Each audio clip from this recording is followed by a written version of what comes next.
Hi, my name is Nico Garcia and I am of ECE31 from DLSUD. Today I am going to show you our second experiment of our Power Electronics class. Experiment 2, Instantaneous Power, Energy, and Average Power using PSpice.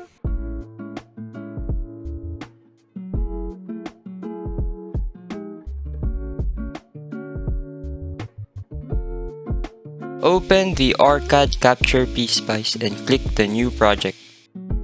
Choose the analog or Mix AT and name it as Experiment 1. Click OK. Choose Create a Blank Project. Click OK.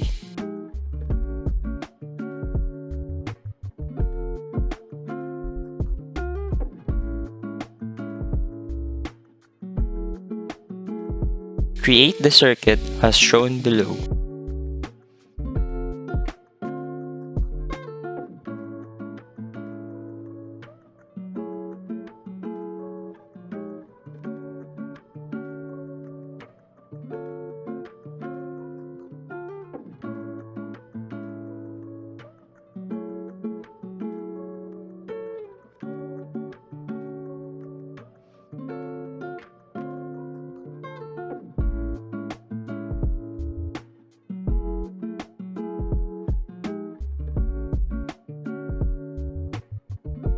Use V sign for the source.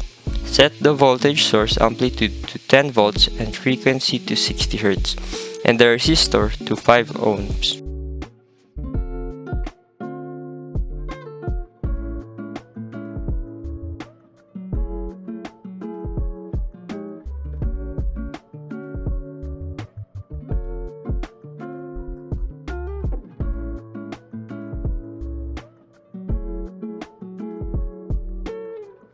Select the time domain in the simulation setup.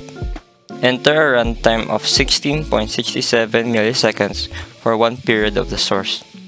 The result should be like in the figure below.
It can be observed that the peak values are 19.991 watts or 20 watts for power, 9.998 volts or 10 volts for voltage, and 1.9995 amps or 2 amps for current. Click Trace, then Add Trace, then another window shall appear. Then under the analog operators and functions, click AVG. In the trace expression, type AVG WR1 and click Run.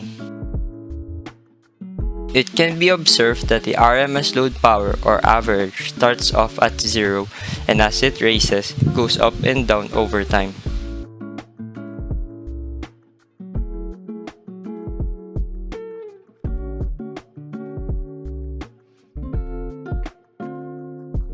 Create another project, but this time using the circuit shown below.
Utilize the function in the simulation to display the current in R1 and steady-state RMS current.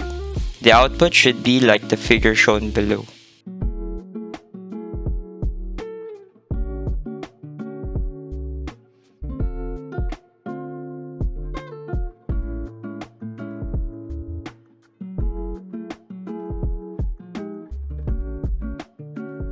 It can be observed that the load current starts at 0, then goes up and gradually goes down as it finishes its cycle. While for the RMS current, it starts at 0 and gradually becomes stable. The experiment was done by using the ORCAD PSpice software. A circuit was built in the first part to observe instantaneous power, energy, and average power. The data was gathered using the functions featured in the PSpice program.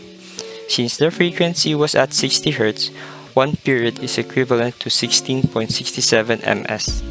This was used to get the exact values of the power, voltage, and current. The second part of the experiment used the circuit with an inductive resistive load with a pulse voltage. It was simulated to observe the current across the load. It was observed that the load current started at 0, then went up and gradually went down as it finished its cycle. For the RMS, it started at 0 and gradually became stable.